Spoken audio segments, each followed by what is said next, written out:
성경을 보시겠습니다.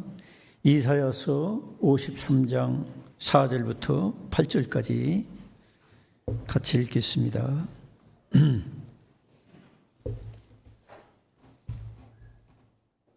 같이 읽겠습니다. 시작. 그는 실로 우리의 질고를 지고 우리의 슬픔을 당하였거늘 우리는 생각하기를 그는 징벌을 받아 하나님께 맞으며 고난을 당한다 하였노라.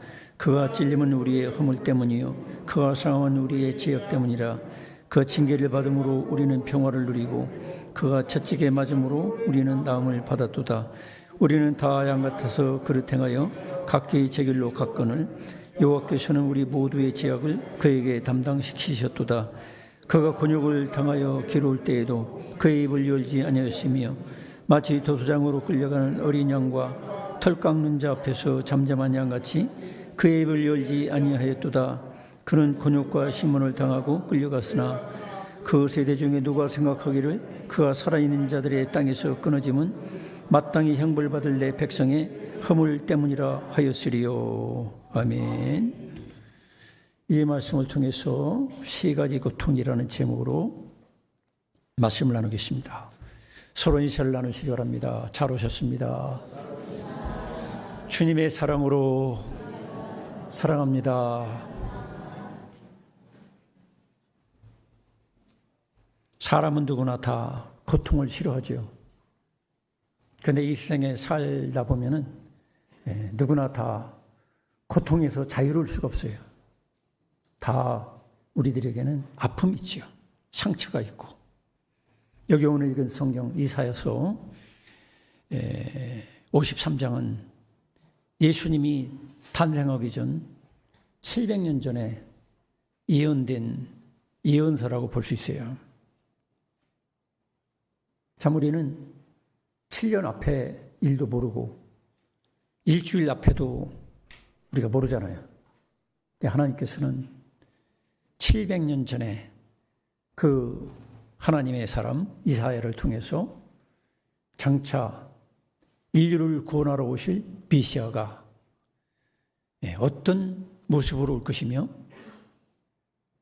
어떤 고난과 고통을 당할 것인가, 그것을 마치 눈앞에서 보듯이 이렇게 묘사한 것이 이사야서 53장입니다. 물론 1000년 전에는 다윗을 통해서 시편 22편을 통해 가지고 예수께서 십자가상에서 목마르다 하시면서 버림받는 그 고통, 엘리 라마 사박다니, 그것을 1000년 전에 또 예언해 주셨어요. 그래서 우리 이 성경은 단순한 문학 작품이 아니고 인간이 꾸며낸 소설, 그런 것이 아닙니다. 하나님께서 우리 인류를 구원하러 오실 분이 어떤 분인지를 성경을 통해서 읽고 깨달아가지고 그 예수님을 만나고 예수님을 통해서 이 고통 많은 세상에서 구원받는 진리를 알려주는 것입니다. 이사야서는 지금으로부터 예를 들어서 2700년 전에 지어진 책이다, 이렇게 볼 수 있어요. 여기 오늘 읽은 말씀에 보면은 하나님께서는 이사야 선지자를 통해서 고난받는 종의 모습으로 메시아는 올 것이다. 메시아는 인류의 구원자를 얘기하는 거죠. 그때 당시 사람들은 여기 오늘 읽은 본문에도 나와 있지만은 인간적인 본능으로서는 기대는 어떠냐면은 메시아, 인류를 구원하러 오실 분은 로마를 뒤집어 엎어버릴 영광스러운, 숭배받는, 찬양받는 그런 힘 있는 그런 메시아로 올 줄로 기다리고 있었어요. 그런데 메시아라고 하는 예수 그리스도는 어떤 모습으로 오느냐? 사람 보기에도 그 인물이 볼품이 없고, 우리는 보통 예수님의 초상화로 해서 성화 액자를 쳐다보고 그 성화 액자는 어때요? 아주 금발머리에다가 또 코도 오똑하고 눈도 자비롭게 생기고 멋지게 생겼죠. 근데 원래는 그렇지 않다는 거예요. 사람들이 볼 때에는 예수님 모습이 하나 잘생겼다, 뭐 그럴 만한 그릇이 없다는 거죠. 또 연한 순 같고, 그냥 땅에서 나오는 연한 순이기 때문에 살짝 지나가다 밟기만 하면 똑 부러져요. 짓밟으면 진이겨지는 거야. 그런 모습으로 예수님은 오실 거라는 거야. 그러니 그때 당시의 사람들은 이해가 안 되는 거죠. 메시아로 올 것 같으면 그들을 핍박하고 억압하는 그때 당시에 바벨론 70년의 포로 생활 속에 있는 이 사람들을 해방시키고, 또 예수님 당시에도 유대인들은 메시아는 고난받는 종으로 올 줄은 꿈에도 몰랐어요.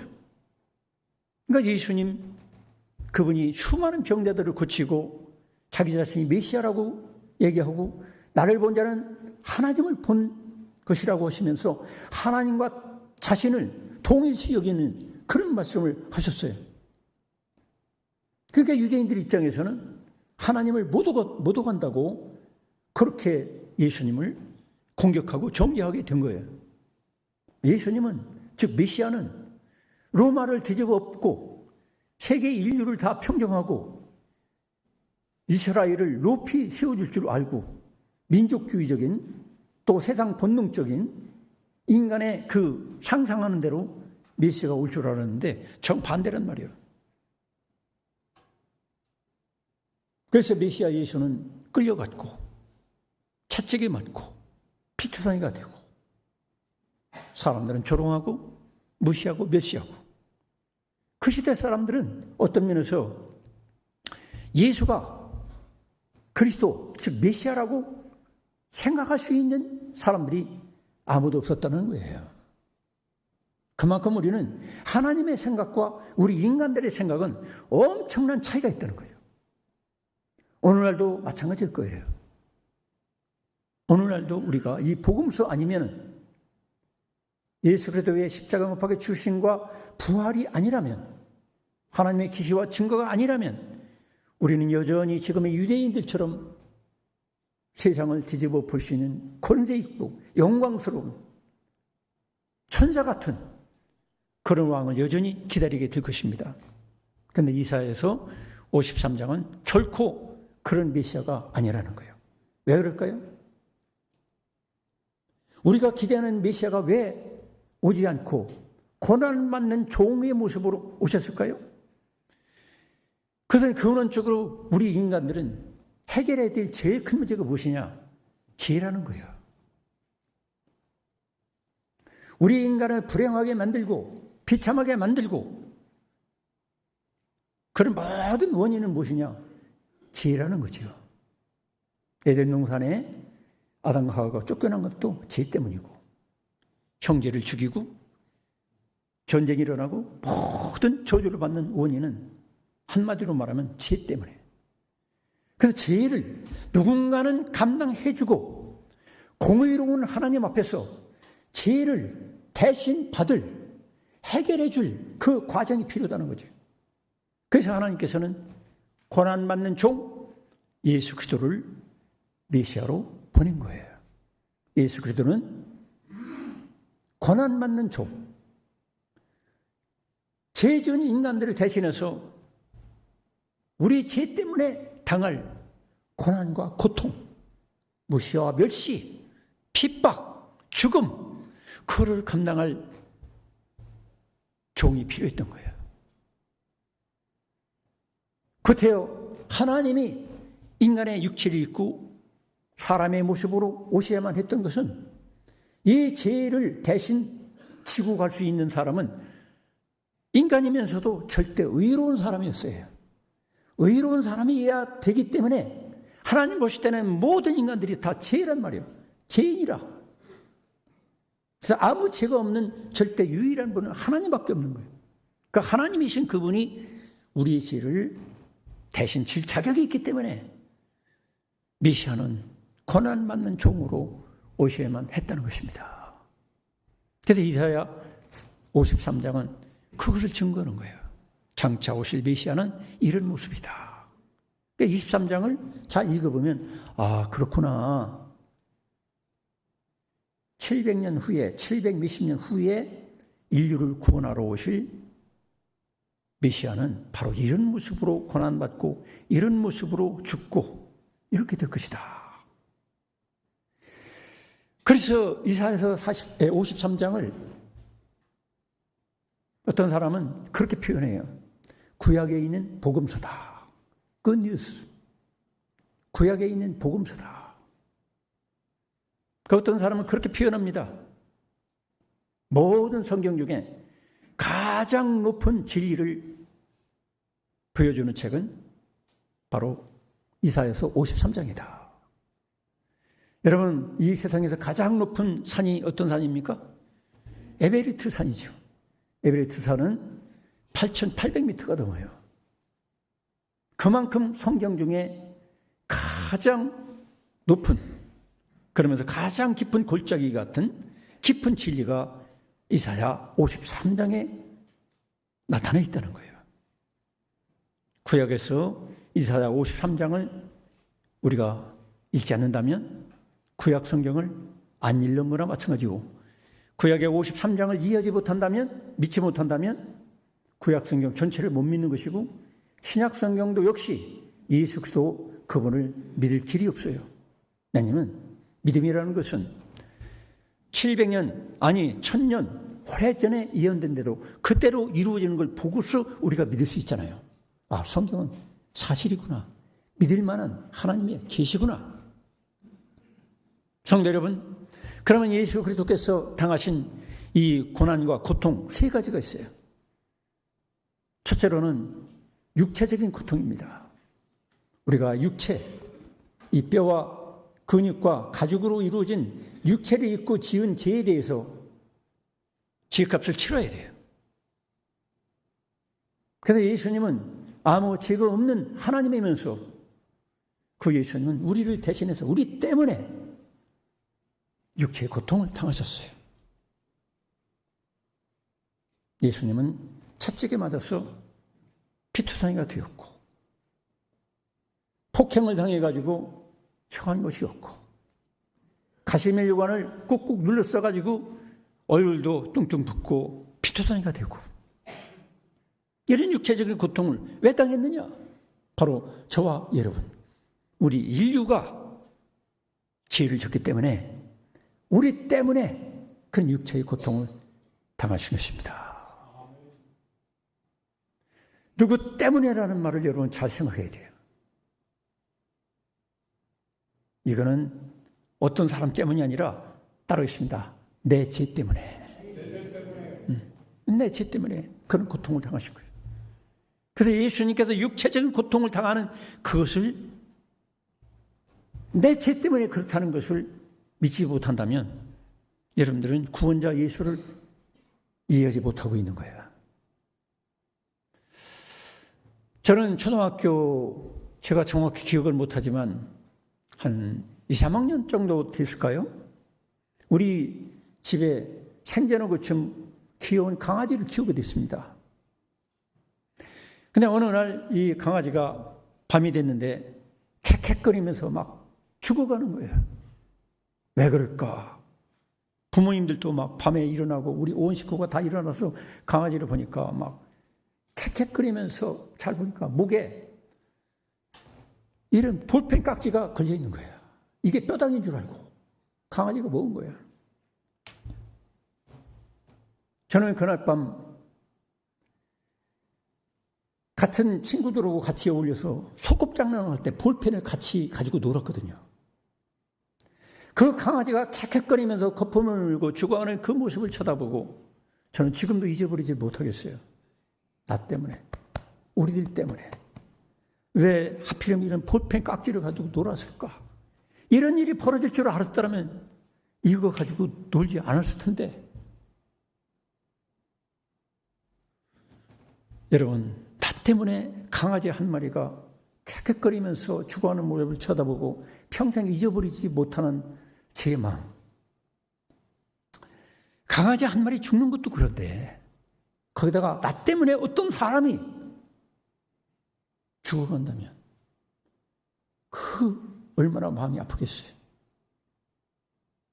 더군다나 아무 죄가 없는 하나님, 그분께서 내 죄 때문에, 내 허물 때문에 채찍에 맞고 피투성이가 되고 수염이 뽑히고, 유대인들이 수염을 굉장히 존중히 여깁니다.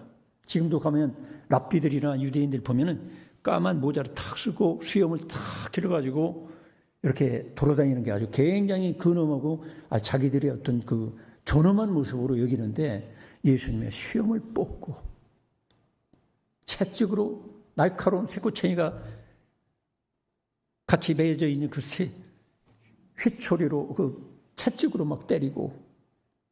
그래서 원래는 우리가 그 예수님 고난받는 그 영화 같은 거 이렇게 보여주고 싶은데, 어떤 사람은 그 영화를 보고서 너무 충격을 받고 막 구토하고 보다가 뛰쳐나가고 이런 분들이 있다고 해서 제가 감동을 줄 수 있는 영상을 한번 틀어주고 싶은데도 불구하고 제가 절제하는 겁니다. 너무너무 끔찍한 모습으로 고통을 당했어요. 왜? 내 죄 때문에. 여기 오늘 읽은 성경에 보니까 우리의 질고를 졌다는 거예요.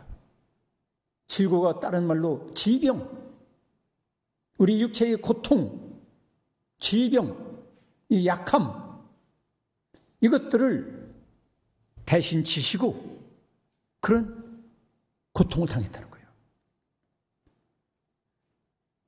그래서 예수께서 이 세상에 오셔서 하신 일이 주로 무슨 일이죠? 제일 먼저 병자들을 고쳐주셨어요. 병든 사람들을 고쳐주셨어요.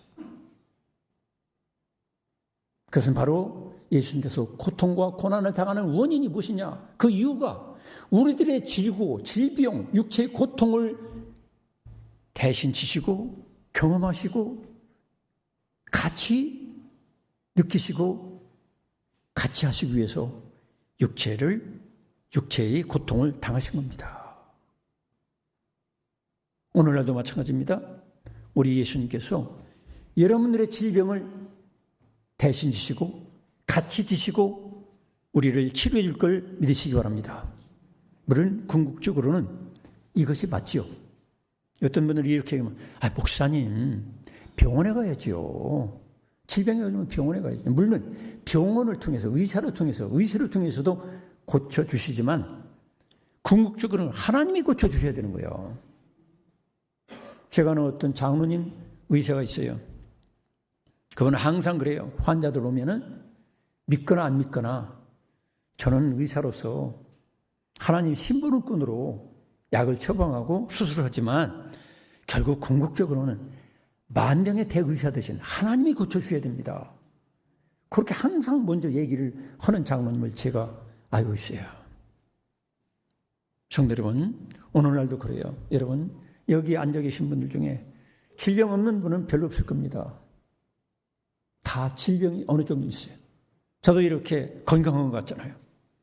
얼굴이 반짝반짝하고 염색까지 해가지고 막 더 젊어 보이고.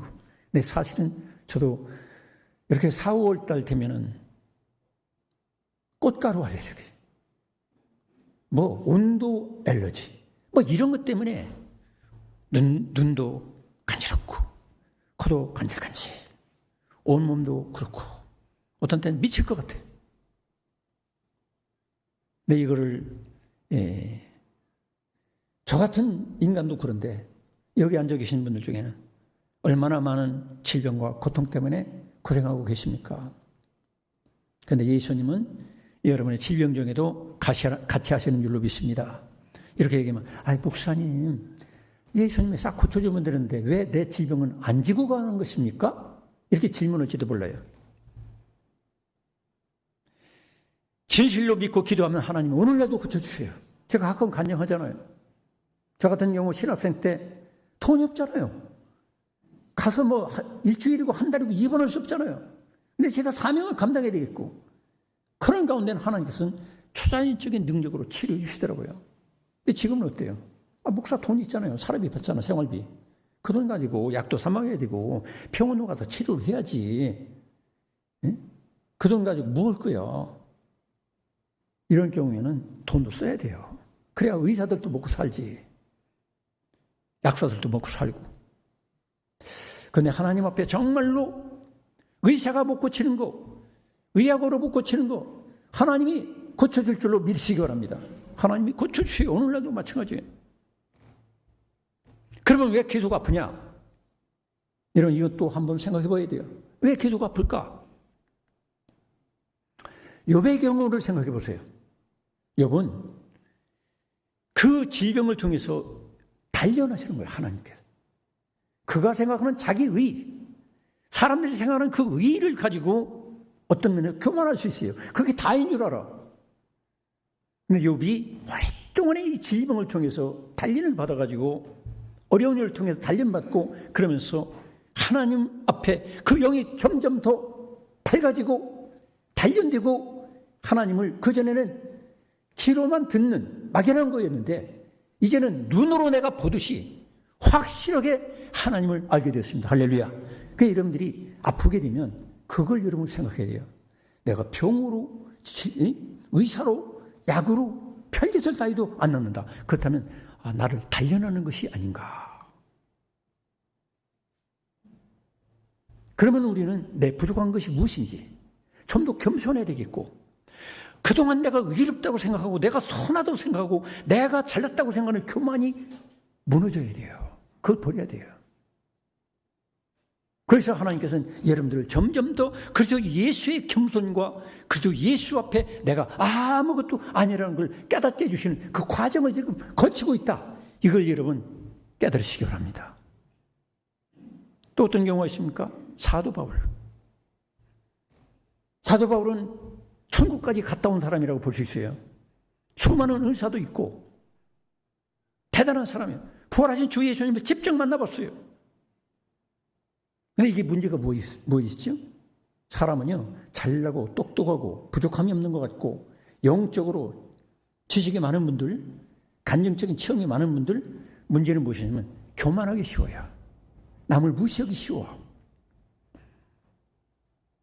그래서 자만하고 교만하고 자고하게 되면 하나님께서 그를 용납할 수가 없어요. 왜? 교만하고 자만하고 자고하게 되면 하나님의 은혜를 의지하지 않거든요. 자기 잘난 거 가지고 뭘 하려고 그래.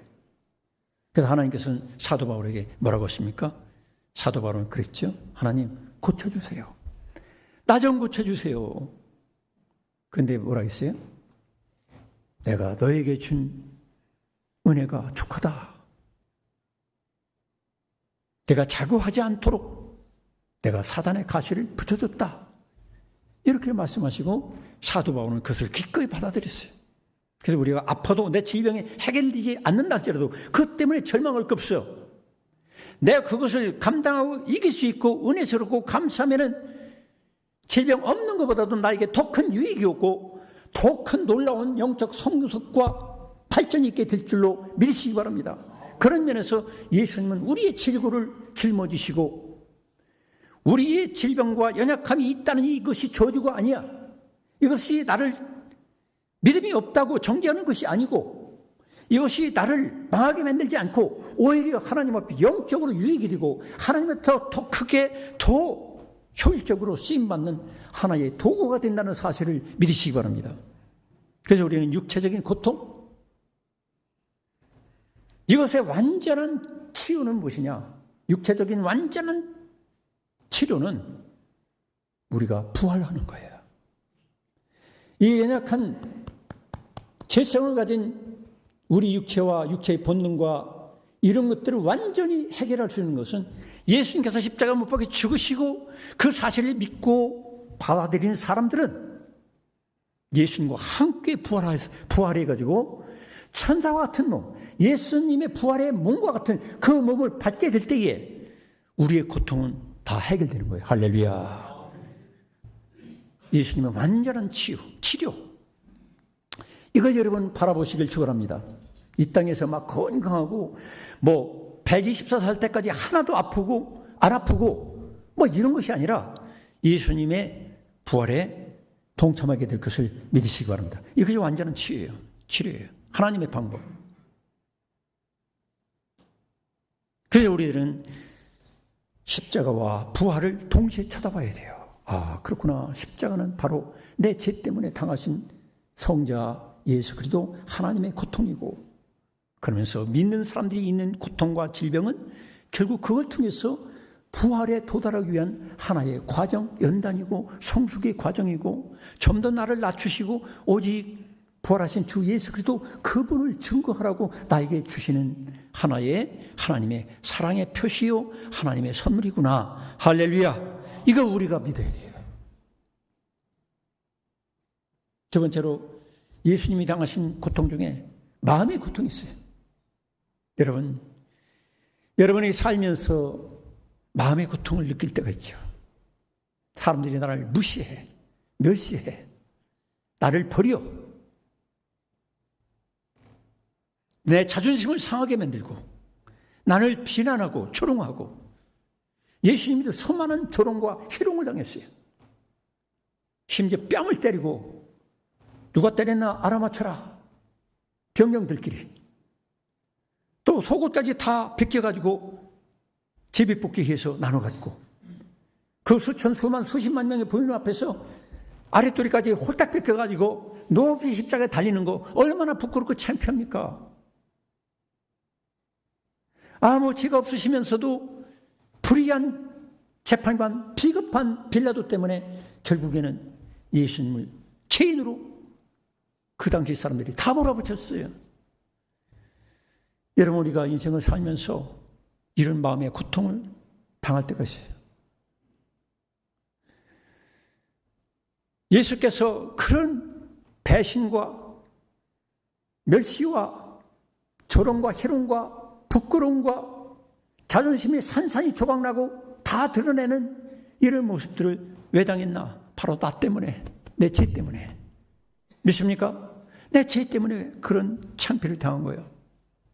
어떤 면에서 가장 12명 공동체, 제자 공동체 중에 신뢰할 만한 인물인 가룟 유다에게 재정을 맡겼는데, 이 가룟 유다가 예수님을 은 30에, 그것도 우리 돈으로 예를 들어서 300억이나 3천억이라면 모르는데 은 30, 별 볼 일 없는 돈을 가지고 결국 예수님을 팔아먹는 배은망덕한 처신을 했어요. 그것도 예수님이 당했던 정신적인 고통, 마음의 고통이었어요. 여러분들 중에 혹시 그 300만 원 아니면 3천만 원 때문에, 아니 3억 때문에 여러분이 누구로부터 배신을 당한 그런 상처도 있을지 모르겠어요. 예수님은 그 배신을 당했어요. 그 다음에 베드로, 나머지 제자들, 그들도 뭐라겠어요? 여기 있는 사람들 다 버려도 나는 예수님 버리지 않겠습니다. 큰 소리 치던 사람들이 예수님을 다 버리고 도망쳤어요. 특히 베드로, 예수께서 잡혀서 피투성이가 돼가지고 재판을 받는 그 과정 중에 가시면류관 쓰시고 얼굴도 알아보지 못할 정도로 부어있고 피투성이게 되고 뻘겋게 돼 있는데, 베드로는 십자가 못 박았던 그 무리들과 같이 서 있으면서 불을 쪼이면서 있는데, 혹시 당신 예수님과 같이, 예수와 같이 어울리던 무리 같은데, 아니다, 난 절대 아니다. 목소리 들어보니까 비슷한데 아니라니까. 심지어 예수를 저주까지 하고 결국 도망치게 된 거예요. 그때 예수님께서 아니라고 부인할 때 예수께서 쳐다봤다 했어요. 여러분이 예수님이라면 얼마나 마음이 찢어질까요? 내가 배신해도 또 찾아가서 용서하고 사랑하고, 그러던 제자들이 다 버리고 도망칠 때 얼마나 마음에 큰 충격을 받았을까요? 여러분의 인생을 살면서 여러분들이, 어떤 분들은 부모로부터 배신당했던, 버림받았던 그런 아픔도 있을지 모르겠어요. 아니면 아내로부터 버림받고 배신당할 수도 있어요. 남편으로부터 그렇게 당할 수도 있어요. 자식한테 그렇게 버림받을 수도 있고. 며칠 전에 뉴스를 들어보니까 어떤 여인이 쌍둥이를 낳았어요. 얘들이 8개월 정도 됐는데 이 여인이 남편으로부터 종종 책망을 들었어요. 애들을 그따위 일으키냐? 그러고 자꾸 스트레스 쌓이고 우울한 생각도 자꾸 들어오고. 그러니까 이 여인이 선택한 건 뭐예요? 차라리 죽여버리자. 그래서 쌍둥이 두 아이를 죽여버렸어요. 이번에 재판에 나오는 거 보니까 징역 8년. 여러분, 엄마도, 나를 낳은 엄마도 마음에 기쁨을 잃어버리고 우울한 생각이 들면 죽이는 거예요. 자기가 낳은 새끼들도. 인간은 이렇게 연약해요. 성도 여러분, 우리가 인생을 살면서 나도 모르게 남을 버리고 배신하고 배은망덕한 말을 하고 그럴 경우가 있어요. 나도 모르게. 그게 인간이에요. 또 우리는 하나님을 또 배은망덕하게 버리고 잊어버리고 예배 때나 주여 주여 하지만 실제로 내 삶의 영역에 가서는 예수님을 한 번도 생각하지 않고 하루를 사는 것, 이것도 배은망덕이라. 내 뜻대로 살고 내 마음대로 살고. 제가 뭡니까? 여기 오늘 읽은 성경에 보니까 우리는 다 양 같아서 각기 제 길로 갔다는 거예요. 내 뜻대로, 내 감정대로, 내 생각대로, 내 좋은 대로, 내가 생각하는 의대로 제 길로 가는 이것이 죄의 본질입니다. 인간은 그렇다는 거죠. 하나님을 버리고 자식을 버리고 부모를 버리고 이웃을 버리고 교우들을 버리고 목사를 버리고 교인들을 버리고 이런 모든 배은망덕한 거, 우리 예수님께서 그 죄 때문에 배신을 당하고 버림을 받은 것을 깨달으시기 바랍니다. 그래, 이 마음의 고통, 이 마음의 고통이 없는 사람이 없어요. 다 있어요. 이 고통의 해결은 하나님이 어떻게 했습니까? 예수님, 우리가 당할 그 마음의 고통을 대신 다 받으시고 우리들에게는 예수님의 마음, 하나님의 마음을 가득히 부어주시는 줄로 믿으시기 바랍니다. 그래서 우리는 신앙으로 산다는 게 뭐예요? 다른 말로 얘기하면 예수의 마음을 품고 사는 거야.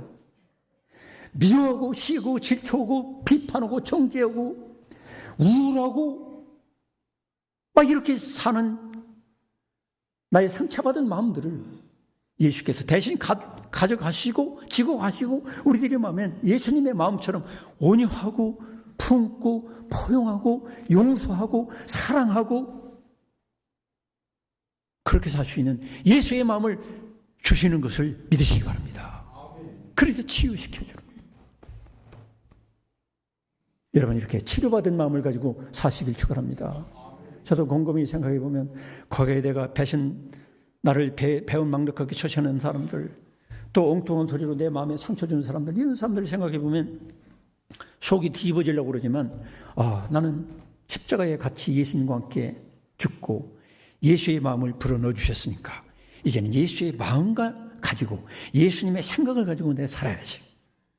그래서 행복하게 사는 거예요. 성도 여러분, 여러분들도 지난 인생 생각해 보면 어떤 때는 내가 잘못도 없는데 나를 배은망덕하게, 나를 배신하고, 나를 버리고, 나를 무시하고 멸시하고, 나를 죄도 없는데 정죄하고 비판하고 험담하고 그런 사람들, 여러분, 예수께서 그 모든 나의 고통을 다 지고 가시고 우리의 마음속에는 예수님의 마음, 하나님 마음과 같이 부족함이 없고 넉넉하고 원수까지 사랑하고 마음의 평안과 천국의 마음으로 가득히 채워주신 것을 믿으시기 바랍니다. 마지막으로 예수님 어떤 고통을 당했습니까? 예수님은 영적인 고통을 당했어요. 여러분, 영적인 고통을 생각해 봤습니까? 영적인 고통이 도대체 뭔가? 영적인 고통은 하나님 아버지로부터 하나님 아들 되신 예수가 버림을 받는 거예요. 상상을 해보세요. 하나님 아버지와 하나님 아들 되신 예수 그리스도 성령, 우리가 삼위일체라고 그러죠. 이것은 뭐냐면 하나님 아버지와 하나님 아들과 성령은 한 몸처럼 항상 같이 상의하시고 같이 살아가는 그런 존재예요. 그런데 거기에서 하나님 아버지의 버림을 당한 그것을 얘기하는 거예요. 하나님 아버지와 분리되는 거예요. 분리. 저는 이 말씀을 준비하면서 어젯밤에도 잠을 못 이루면서 기도했어요. 하나님, 이 영적인 고통이 무엇입니까? 저에게 조금이라도 좀 알게 해주세요. 성도들에게 뭔가 이 말씀을 전해야 되는데 하나님이 저에게 알려주세요. 고통을 조금이라도 내가 맛보아야 되지 않겠습니까? 그런데 제게 꿈으로 역사했어요. 제가 청년 시절에 쓰러져가는 오막살이 같은 곳에 있는데 어떤 세 사람이 찾아왔어요. 근데 처음에는 화장실 좀 이용하겠다는 거예요. 그래서 밖에 있는 화장실을 안내해 줬더니 그래서 안으로 들어가겠다는 거예요. 그때 야, 이상하다. 꿈속에서라도. 그 중에 한 사람이 아주 힘세고 막 대단한 사람이 나를 향해서 막 폭력을 행사하려고 쫓아오는 거예요. 근데 그때 제가 손가락이라도 까딱하면 좋겠는데 아무리 소리 질러도 소리도 안 나오고 손가락도 까딱하지 않고 완전히 내 인격적인 마음과 내 육체가 완전히 분리가 된 거예요. 저희 그거 보고 보통 뭐라고 하죠? 가위눌림이라고 하죠. 그거 제가 수십 년 만에 이번에 또 체험했어요. 야, 정말로 내 손가락 하나라도 까딱했으면 좋겠는데. 제가 아주 어릴 때 그런 체험이 많이 있었거든요. 옆에 엄마 아빠가 주무셔도 그 가위눌림이 오게 되면 아빠 엄마 아무리 소리 질러도 이 속에서 소리가 안 나오고 손가락 하나도 움직일 수가 없고 그러면 그 악몽 때문에 밤새 실경이 하다가 일어나면 잠자는 게 두려워요.